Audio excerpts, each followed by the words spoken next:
Alright, back for round 1 with the blue-red spell deck. And that hand is fine. I mean, yeah, it's completely decent. Kinda like Sanguinary Mage plus 2 Dragon there, that seems kinda nice. And yeah, this just seems good. As the opponent mulled to 6, alright. Kept their hand and put a card onto the bottom of the library. Okay, sure. Drawing a land be good, but even if I don't, I still have some game early on with the mage and press for answer. Okay, black green. Olivia's Dragoon. Okay, well I guess that's a Madness Enabler. I mean, this card fits probably better in a black-red beatdown deck with Madness and Vampires, but it's just a pretty solid card in general anyway, so it's not really surprising to see that here. Now I really wish I will end up drawing lands, otherwise could be troublesome.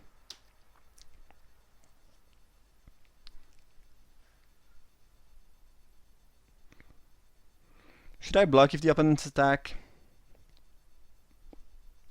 I think so. It's a pretty free attack. If they have a trick, I actually don't care too much about that. And I don't have a lot of... I mean, if I don't draw land, I'm not doing match. So taking some free damage could really hurt if I'm slow in the early game. So I think I address a block. If this dies, this dies. It will not be the end of the world. Okay, that's not great. So I guess I'm gonna press for answer and pass the turn. Since I'm missing land drop, I feel like I should play defensively here. If I miss on land drop again next turn, it's gonna start to be pretty clunky, honestly. But if I miss on land drop after drawing off my clue and I have to discard, ugh, pretty awful.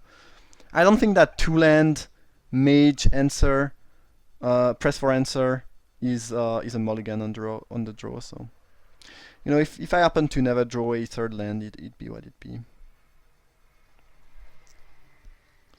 Okay, traverse for a basic land, I guess. Something I'm fine with.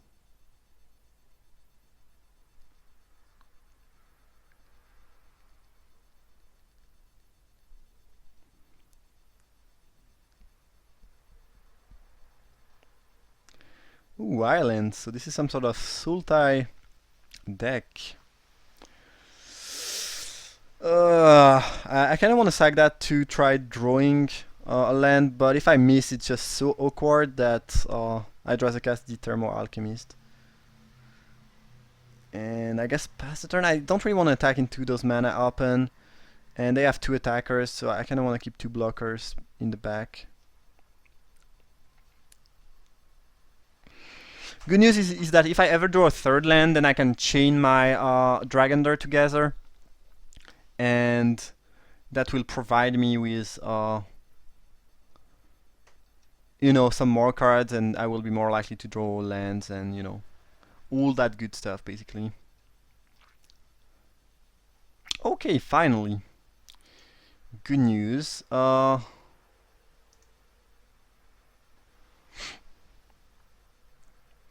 Well, I guess this will give the dragon flying again, but there's not a whole lot I can do about that.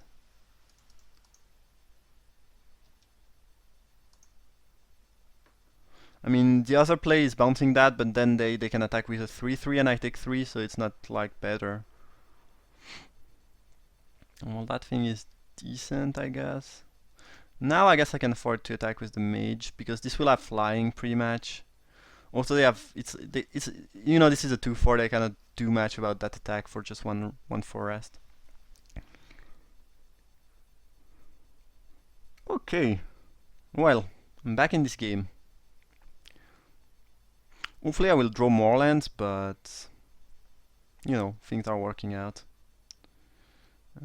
Sure. I guess I'll block the rats. I mean, that creature is not, so important that I want to keep it. Okay, that's interesting, I guess. Well, I guess I can madness their 3/3 at any time, actually, so that makes sense. Yeah. That does make sense. guess I'm playing Explorers and passing the turn.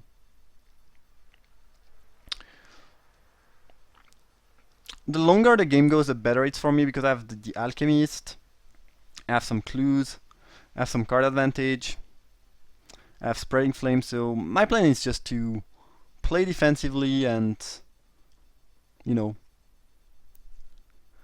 try to stall the game. Best case scenario, next turn I draw land naturally, or I draw land of one of my clue, and I can, you know, sack a clue plus play one of my 3-drop, whatever it might be.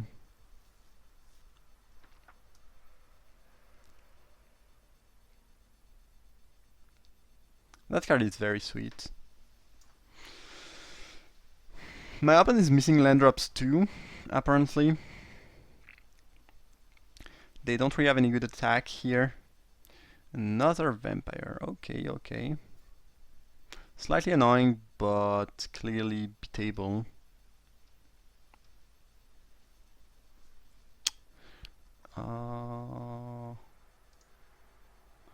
Interesting.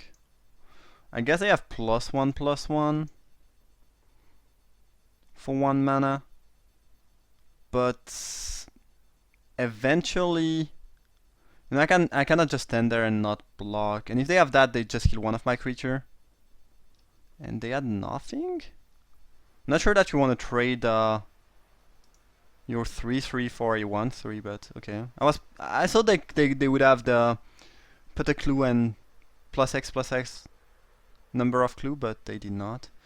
Ooh, Savage Alliance is a good card. So I can kill that, and deal 1 to that. It seems quite solid. Other plays include sacrificing a clue and try to get a creature. I mean, a land. I mean, I don't have to use that right away. The thing is, if my opponent has the Scavenger in their hand, and they hit their land drop next turn, it's gonna be pretty bad. So I think I'd rather kill the Graph Rats now. I guess if they have Scavenger, they are gonna flip it at some point anyway. I still think it's a good time to play that. You know, I get my 2 for 1.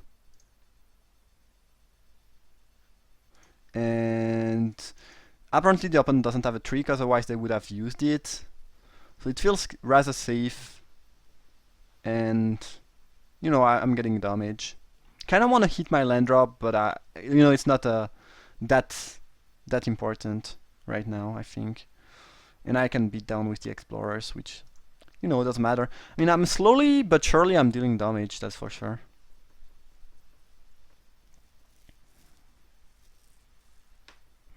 And I'd rather hit my 5th land drop, you know, with my draw step, so I can make sure that, you know, I can sack a clue and cast something, and not just, you know, get a clue and get blanked by something.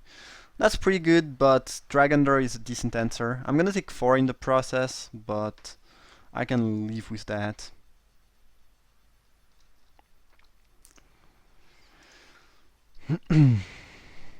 I can't really afford to draw a card of my clue, which is pretty annoying, but at least I'm drawing a card of the Dragonder, which hopefully will be a land. No, I'm dumb. I'm dumb. I forgot about the Alchemist. I'm losing 1 damage here for no reason. I should not have passed the priority. Just wasn't paying enough attention, honestly. That's pretty bad.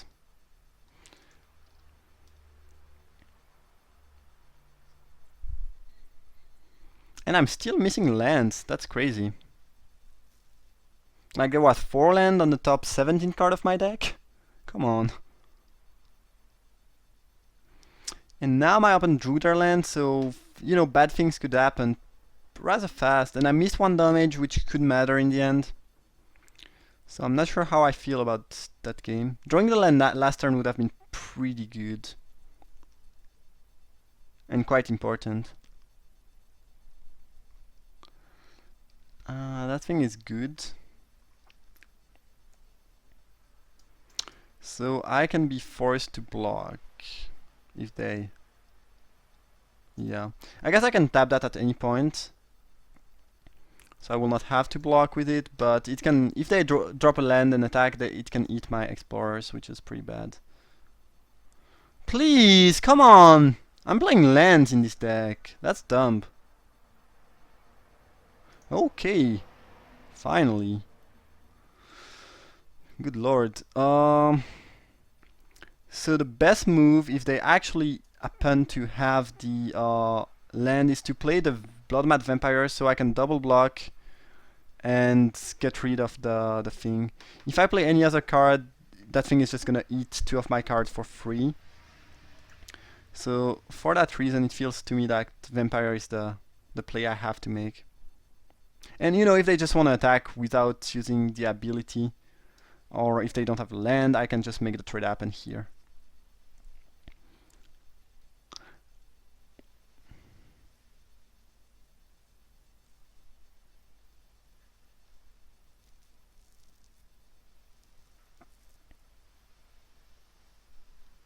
That thing is rather threatening though. The thing is, if they flip it and attack with it right away, I can trade. And if they don't... well, actually... Oh, we must block, but I don't have to block with everything. It's not a lure. Okay. Still pretty annoying, but, you know, it's something I can clearly beat. Ooh, Liliana's Elite. Good one. And ongoing investigation... that's really a card I did not want to see. That's probably gonna win my opponent the game. I guess it's a pretty bad combo with Elite, but still. Feels like I have no lands in this deck, that's crazy. Kinda wanna play the Scholar as soon as possible.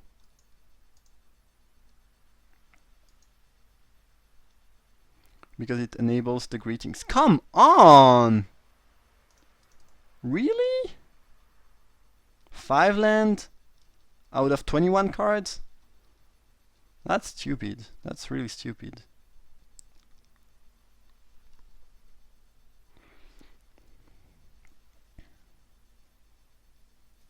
So next turn I can greet something, plus draw a card, plus play something. We'll see, we'll see. But I have options available. Investigation is troublesome though. But if my opponents investigate too much, they will lose to the... I mean, the Elite is gonna be pretty bad then.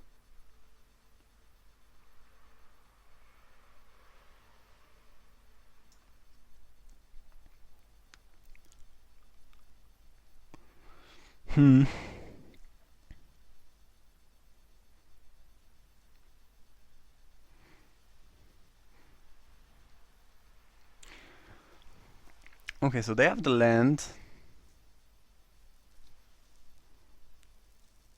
And they did not attack. Interesting. So I guess they just wanna flip and then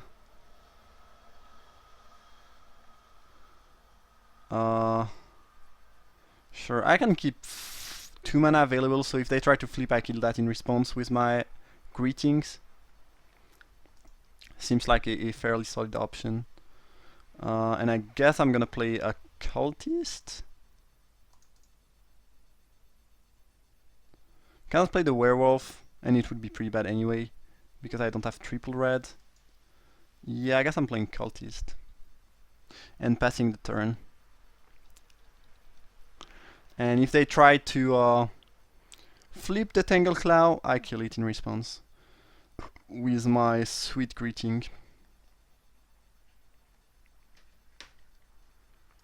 Let's not forget the trigger here.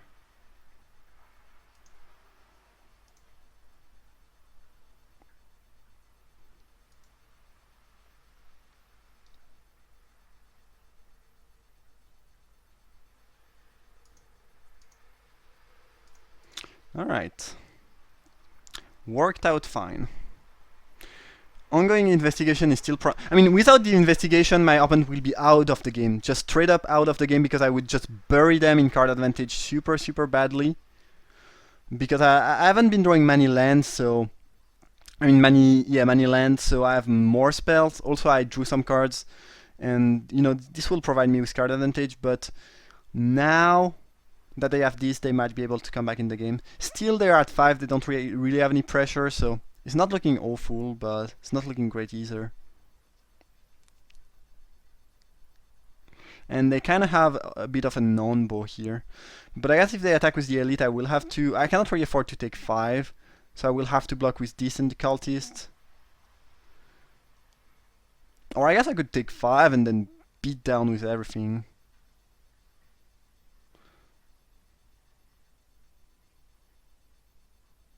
Huh.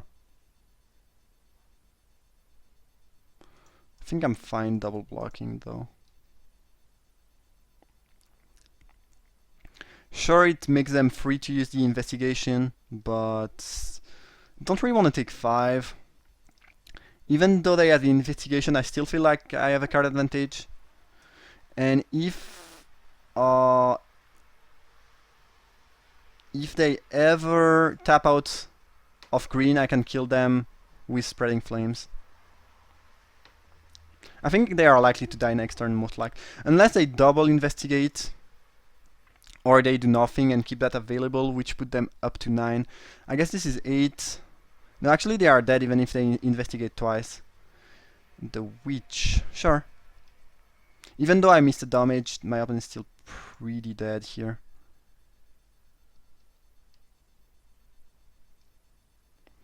Because they can gain 2 life out of that. Go up to 6, yeah, this is pretty lethal. Okay. I think we got there. Unless he or she has a weird life gain spell.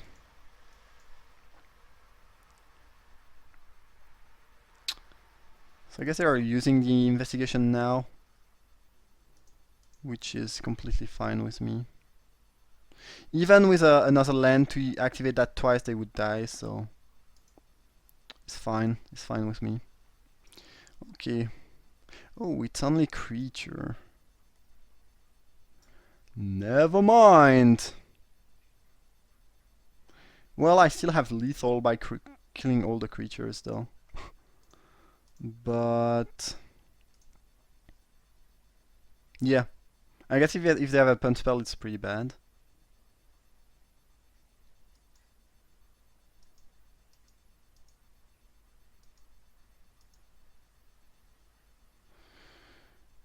Oh, I'm targeting the witch, so it only costs 6. Funny. And I guess now I attack for 4. Yeah, for some reason I thought you could target opponent with the Spreading Flames, which is not the case. So I guess one more land would have saved my opponent. They would still be in quite a lot of trouble though. Alright, we won that first game. So it's some sort of Sultai graveyard shenanigans deck. Probably just black. It's probably just a black-green graveyardy deck that's splashing for investigation, which makes sense. Even though it's not the best combo with the elite. Honestly, given what I saw and given my sideboard, I don't think there's anything I want to change. So, you know, we'll play another one.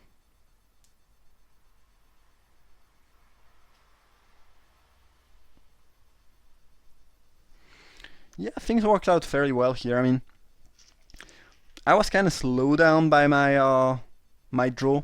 I was missing land drop, but I had so many more cards than my opponent. Because, well, partly because I have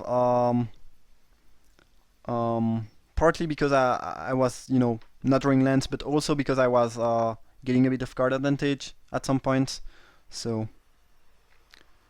you know, things went pretty well. Okay, well, Thermal Alchemist turn 2 is the best thing my deck can do. Savage Alliance is one of the best cards in my entire deck, and I have another very good 3-drop, so seems like a fairly easy keep. And I think last game my opponent mulled to 6, which also explains why they were a bit, you know, behind regarding card advantage. Okay, well, this time I will hit my land drops.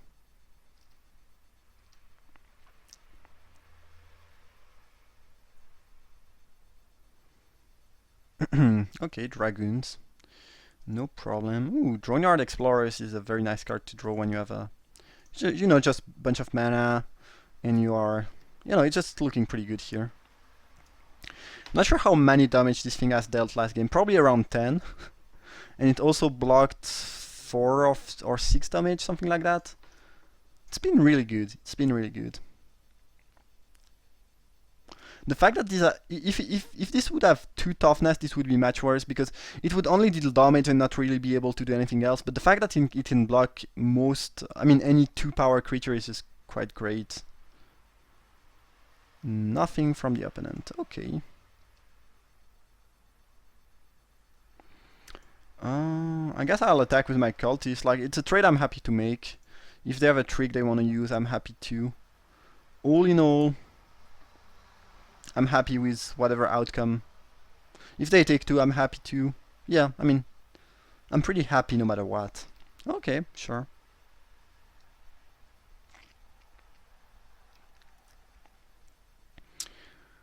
So I could play that to get a bit aggressive.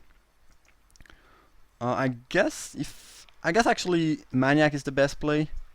I kind of want to keep that around in hand because I could, if I play Explorers now, next turn I can sack the clue plus Vampire. Also I can keep that around for if I draw, you know, my Looter or anything that let me menace out these things. So I think it's between the 2/4 drop. This lets me get a bit more aggressive. I think Droneyard is quite good though, for the possibility to I mean, if my opponent did not block, I would clearly play that over anything else. Since they block, I guess you could play the Maniac to be a bit more aggressive. I don't think it's better than, I don't think playing the Vampire is the right move though. Graph Rats, don't mind that, especially if you play something like that and I can get a 2/1 of my Alliance.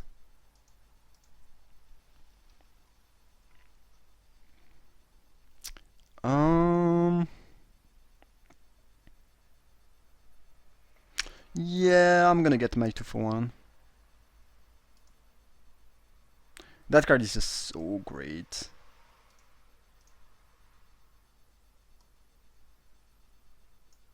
It's just crazy. It is just crazy good. You will almost get a 2/1. And even if you don't, it's still gonna be killing a 3 toughness creature. I don't know. That thing is pretty insane.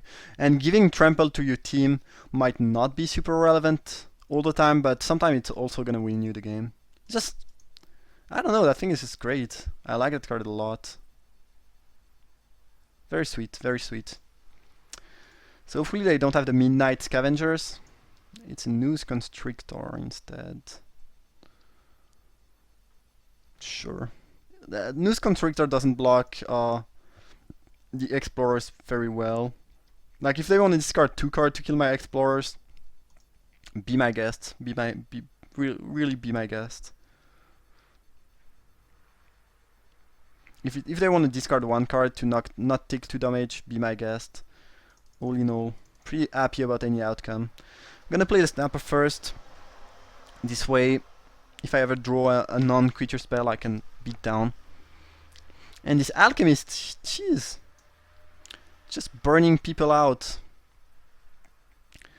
So far, I've dealt 5 damage with that, and I'm gonna deal a sixth one here. It's just, and the drawing is amazing. I really like that card a lot. I think it's pretty early. I mean, I've made 6 drafts, but I think it might be one of my favorite cards. And it's actually the first time I really play with it, but it's been so good. Everything is nice with that. It's a sweet creature, sweet ability, sweet drawing, sweet text. They do have the Scavengers. So I guess I can take the Rats, and what's gonna happen? Combat, they can attack with a bunch of things and get a 5/6. You know, that's something I can live with, I think. It's good, but you know, it's completely beatable. Press for answers. Well, that's quite good. Let's deal 1 though.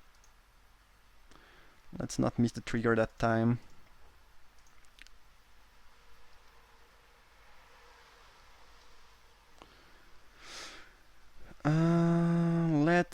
down with those. If my opponent takes 8, that's quite a lot. They are actually dead to any non-creature spell, and they are dead next turn no matter what. So I think they will have to either chump block with the Constrictor or, you know, discard 2 cards to be able to kill the Explorers. It's gonna be a chump block though, which I'm fairly happy with. And now I can play my Maniac, because it's the best way to use my mana, and I don't know. Now, there's something I don't know. If they flip that, will it stay tapped or not? I have no idea. What does happen if you put together 2 cards and one is untapped and the other is tapped? And what happens is if one of the cards has Summoning Sickness and the other not? I have no idea how this works, honestly. Like, if one has Summoning Sickness, does the fusion have Summoning Sickness? I don't know. I guess we'll see since they play Graph Rat. It's good because it's gonna give me information, and I'll be able to better play around. I don't even know the name of the ability. Meld. I'll be able to play about Meld card a bit better now. But I really don't know if, you know, if the Meld is gonna have. I would say that it should have Summoning Sickness. I guess this gives the haste anyway, right? No, it doesn't. Never mind. So they are gonna Meld, and they get untapped, and they don't have Summoning Sickness. Okay. That thing has haste. Yeah, I remember that. The creature itself has haste. So, well, it untapped the creature, that's for sure. And I guess since it has haste, I cannot really know if it will keep the Summoning Sickness or not. I guess since they gave that haste, it's probably that the Meld card keep the Summoning Sickness, I would assume. Yeah, it's probably the case. So if one is tapped, the other untapped, you untap, and not sure about that, but I think it keeps Summoning Sickness.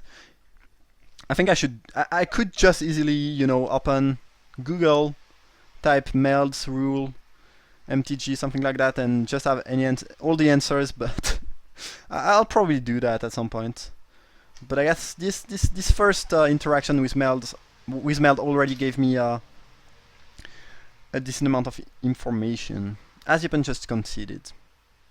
Alright, well, things worked out pretty well for me. Hope you guys enjoyed that first round. If you did, feel free to leave a like, and see you for round 2.